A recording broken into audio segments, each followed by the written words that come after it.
Hey, what's up guys, it's Apollo Uchiha here back with another part of What If Naruto Was Turned Into a Girl, and today is going to be a double upload, so stay tuned for another one. And yeah guys, if you haven't, please leave a like and subscribe to my channel, and without further ado, let's continue this part. Just a pig, come on! Pig! Three voices answered the first being a male while the answering three were females. Annoyed females at that. The guard thought as the group approached the town's gate. The man who had been planted deeply into the road appeared before him. Hello, my good sir. What a lovely day it is. The guard blinked, seeing the white-haired man appeared before him without a scratch. I'm Jiraiya of the Sanin, and these three are my lovely companions. Jiraiya waved a hand to the three women who looked ready to pound him again. Jiraiya, with rapid talking a sleight of hand that found the guard 50 ryu richer, and they were through the gates. Why did you do that, Erosanin? Naruto asked, looking at the look that guard gave them as they passed. And what did you say to him? Sakura asked. Under the guard's gaze, she felt like she needed a long soak in acid just to feel clean. I might have told him you three were, well... Here Jiraiya was looking nervous. The old fart told him we were his pleasure girls. Hongo cut in. I told him that you were newly acquired and that I needed to get you proper outfits. What did you mean by proper outfits? Naruto asked with a scowl on her face. Anko answered with a scowl on her own. He's going to dress us like traveling pleasure girls. Jiraiya shivered at the fiery eyes aimed at him. This way, he said, quicking his steps, making sure the keep an eye on Konoichi's behind him, knowing his decision or discussion was far from over with them. 3 streets over, he stopped outside a shop. Anko, I'll let you pick out the clothes. I'll be back in an hour. He tried to slip away. Forgetting something, master? Anko stressed the word, and Jiraiya knew he'd been sleeping with both eyes open for the foreseeable future. Oh yeah, money! He handed her an envelope. See you in an hour, master. Anko said again, while Naruto and Sakura both mumbled goodbyes. They were very uncomfortable with the area they had entered and the looks from the men and women on various corners. Jiraiya was gone, leaving them alone. Anko let out a growl and pushed the curtain open. Come in. They heard a voice. They entered the shop, and Sakura blushed deeply at the clothes and sex toys that awaited them. Anko ignored it and walked towards the counter. Naruto had stopped before a display, her eyes wide. Sakura-chan? What? The pink-haired girl asked, not looking and keeping her eyes on the floor. Please tell me that is just a model and women don't actually use it. Sakura looked up to see what Naruto was talking about and turned a shade of red, not seeing a human being. This display case held a double-headed vibrator that was the weight of a baseball bat. It was then the clerk answered, Ah, the Kong, one of our best sellers. Anko grabbed them, prevented the pair from failing in terror. They're virgins, she said to the clerk. Our master has yet to break them in, and I'm to get us all a new wardrobe, she said, holding on to the very embarrassed pair. The man chuckled. If your master needs any help, the clerk trailed off, and Anko had to tighten her grip in order to keep Naruto from whipping the man off the face of the planet. Pinky first, Anko said as she pushed the girl to the center of the room. What would you suggest? The clerk lost his perverted look, which was quickly replaced by that of a greedy businessman. He circled around Sakura and making humming sounds. Is your master planning on heading to the north? Anko paused in thought. He mentioned it, but then he has mentioned a lot of things and changes his mind often. She gave a shrug. He's old and his attention wanders almost as much as his feet. The man went to several racks and after a couple of minutes returned with what looks like a belt that had 2 pieces of cloth. That took Sakura a moment to realize it was a red loincloth made of sheer material. The clerk handed it to her along with the flimsy piece of material that Sakura realized was supposed to be a bra. 2 bandages and string have more material, she thought, and realized that the top was just as sheer as the bottoms. Well, try it on, girl, the clerk said as she looked around. Where's the changing room? She asked as the man laughed. You have a lot to learn as a pleasure girl. What happened? Your father lost you in a card game? Yes, Uncle answered. Well, we'll take the clothes along with some warmers for her in the same size. she said, and with a look telling Sakura to shut up and accept the clothes. Sakura clutched them to her and mentally was preparing to castrate Jiraiya for this humiliation and mentally thanked Anko for saving her, having to strip in front of the man. The clerk returned to the racks and came back with something leathery and with fur, but still roughly the same material size. He then looked at Naruto and the perverted giggle escaped. It was the last sound he made as Naruto knocked him out with a quick hit. Brat! Anko said. Naruto's blue eyes were hard. I'm going to kill Hirasanen for this. She growled. Going to the rack, she looked around and shook her head. We must actually wear this shit? Anko shrugged. Sometimes it's for mutual pleasure. Naruto looked at some of the clothes. There isn't enough material. This isn't even covering anything. Anko looked at it. That's the back, she said. Naruto dropped the crouch-free panties with a look of revulsion. And women complain when men look at them like that. Anko laughed. Welcome to womanhood, little sister. The clerk ground and Naruto found a one-piece suit that could be considered a bathing suit. The breast part had a push-up part and had steel studs for the nipples covering. She also grabbed a pair of fishnet stockings. Naruto returned to Anko's side. Yes, sir, I like these. You made a fine choice. My master should be very pleased. I hate myself. This is so degrading, Naruto thought. What happened? The clerk asked. Anko stepped up. After you got Blondie here, her clothes, you slipped and fell. Are you okay? The clerk shook himself and took her word. Apparently, it happened before. He looked at Anko. And I take it you know what you wish, miss. Anko grinned. Fishnet. Just fishnet. Oh, and well, need 3 collars and a leash. The man got the items Anko asked for. Can I ask your names? He asked as he rung up the purchases. Anko shook her head. Master hasn't given them names yet, and they were told to forget their old lives. You can call me Mamba. The clerk looked at Anko. And what have you done to earn that name for such a lovely lady? Anko shrugged. I'm not only our master's alpha, but I'm his enforcer and have learned the ways to stop a man's heart with a simple touch. The clerk swallowed and accepted the money. Remember, Popeye's pleasure store for all your needs. He looked at the 2 teens. I can offer you a deal on the Kong. Uncle laughed as the 2 fled the store. I better wrangle them up. I'm certain Master will want to start their lessons soon. Uncle walked out of the store with the bag filled with clothes and items and some toys she picked up. After all, I need to make sure my little sister knows what goes where and how to use them. She heard the clerk's murder. Lucky bastard. She had to laugh as she found Naruto and Sakura waiting for her. She eyed the people around and smirked. Life lessons outside of controlled conditions. Welcome to the wonderful world of the Konoichi. Anko thought as she led the pair away, ignoring the looks from a lot of the women who were worried about the competition and the men who were following in hopes of offering a reasonable price for some pleasure. Dink brink. Jiraiya sat and waited for the 3 Konoichis to join. They'd gone to change in the next room and he heard a lot of angry whispering and a couple of indignant squawks. He knew where they were coming from, and he knew the source. It was his godchild. Shaking his head, he knew he had a lot to make up for, and he vowed to introduce Orochimaru's own head to his own ass for what he'd done. Then again, the pale freak might like that. Jiraiya looked up when the door opened, and the first one to enter the room was Anko, and the fishnet she wore was mashed together, revealing a lot of skin, but all the same time, it was made in a certain way that covered her womanhood and her nipples. She had a studded collar and a purple leash. Her hair was done up in a pair of braids, and she wore eye shades and a glittering lipstick.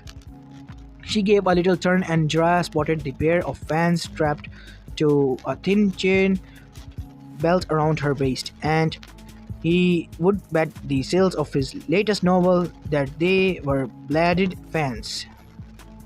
Anko looked over her shoulder to the still open door. The soon the pair of you get out here, the sooner we can look for the Lady Tsunade, she said.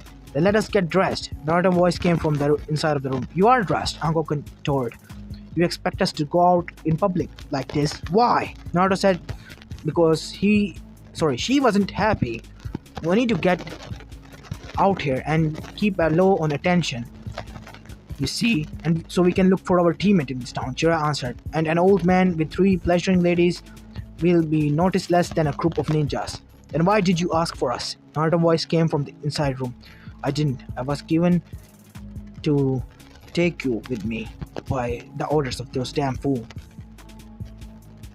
Jiraiya thought, but chose not to answer as he said instead. So if you two would hurry, we should be just in time for the casinos to open. What? Jiraiya sighed. In order to find Tsunade, we'll need to check out gambling houses and casinos. Now let's see what you look like.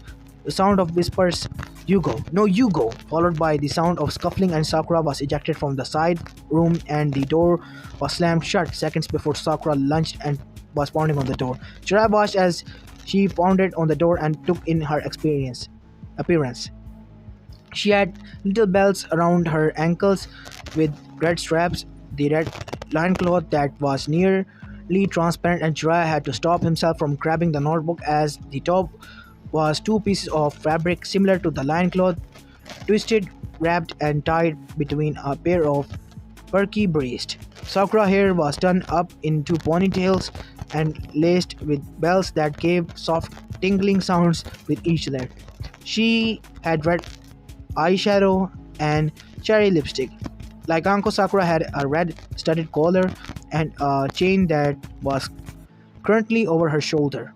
I'm going to kill you, she screamed at the door. Not while you're out there, and remember I'm in here with your clothes, Sakura-chan. The green eyes widened. If you even think of doing anything to my clothes, I'll tan your hide. Everyone will think you have a permanent sunburn. Jiraiya's hands were in motion, and the sound of his perverted giggle could be heard as she scribbled a scene for his next textbook. Anko shook her head. Kinky. Sakura froze and looked over her shoulder at the woman who had become her sensei. Naruto? Anko called through the door. Get your cute little ass out here. We have a job to do, and your godfather is bleeding from the nose as he's perving over your little girlfriend. The door opened and Jiraiya had his eyebrows vanish into his hairline as his godchild faced the purple-haired Jonin.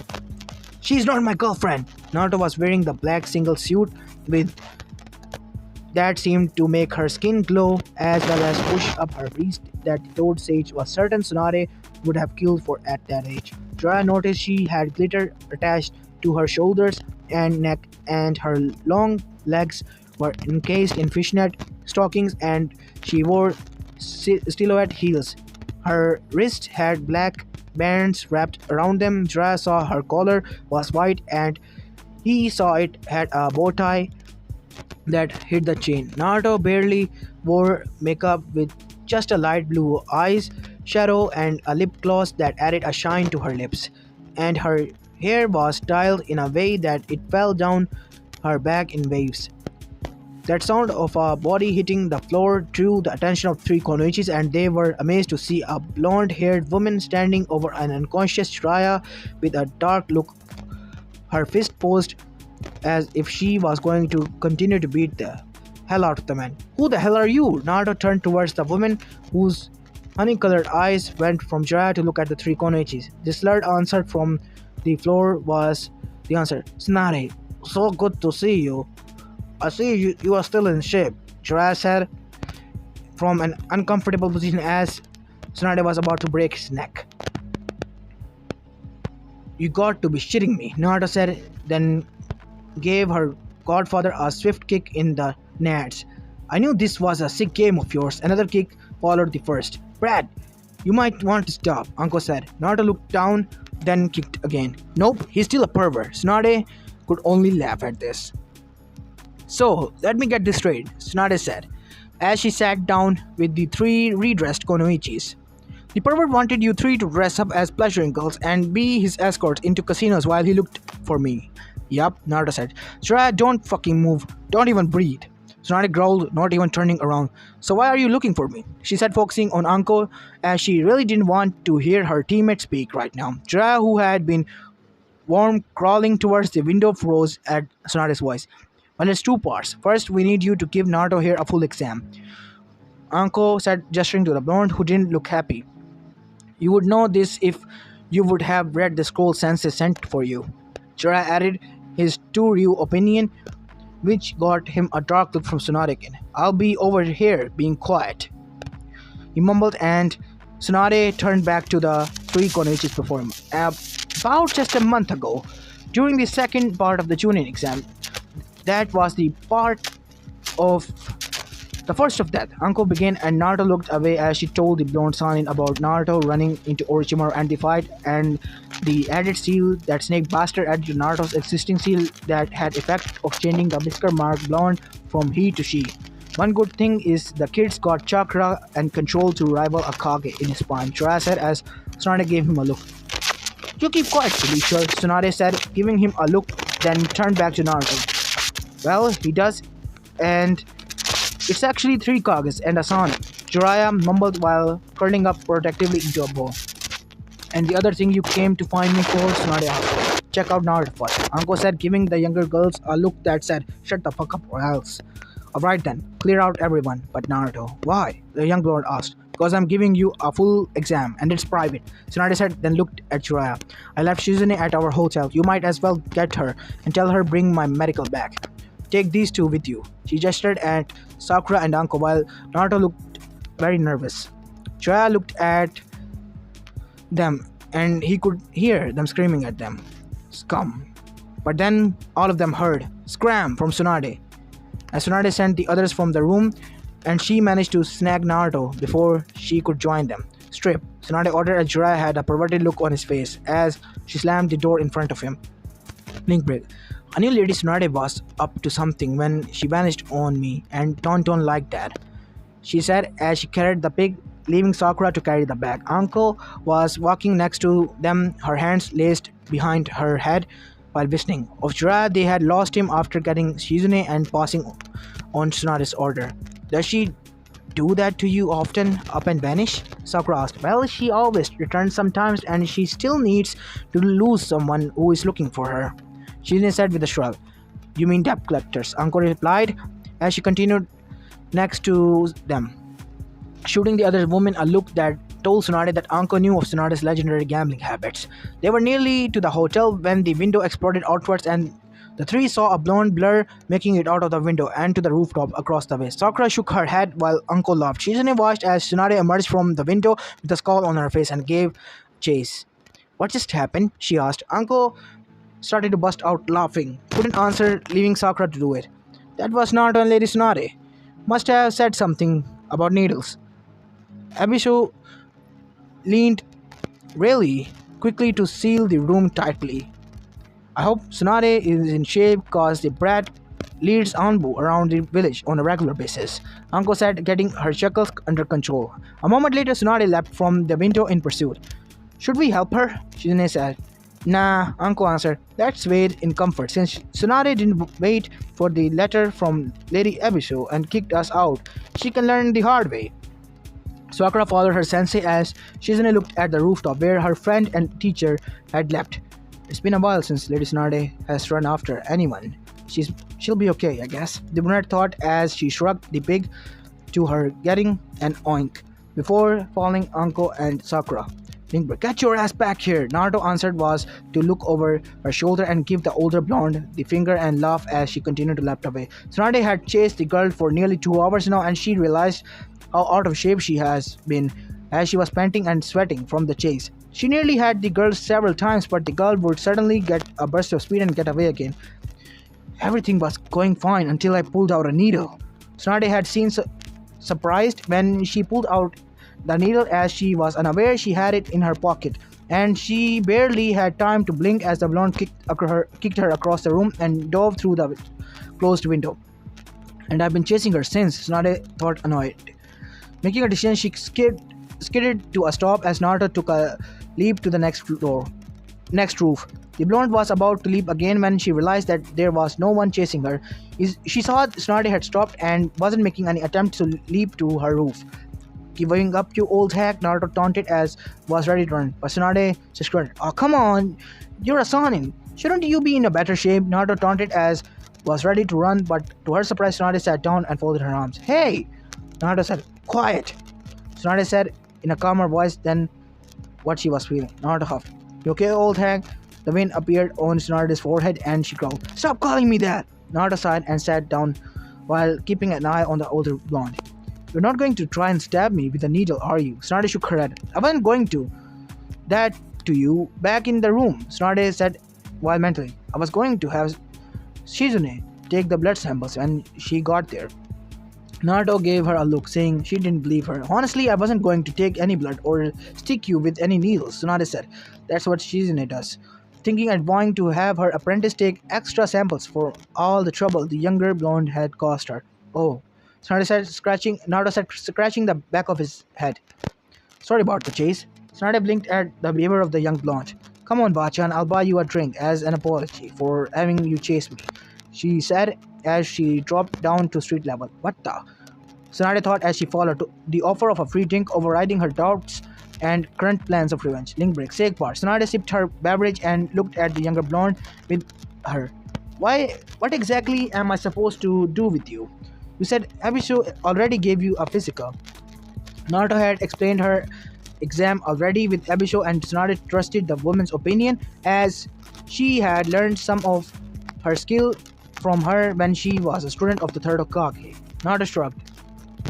Not sure. The old man and Pervise thought you might see something Abiso Bachan hadn't seen in her test, whatever that means. Naruto was drinking milk while Tsunade was working on the jug Naruto had bought her. Tsunade leaned forward and learned that Anko was carrying the information and cursed at her impatience for kicking the others out and not hearing everything. I suppose we should head back there then, Tsunade said as she capped the jug and slipped it into her coat pocket.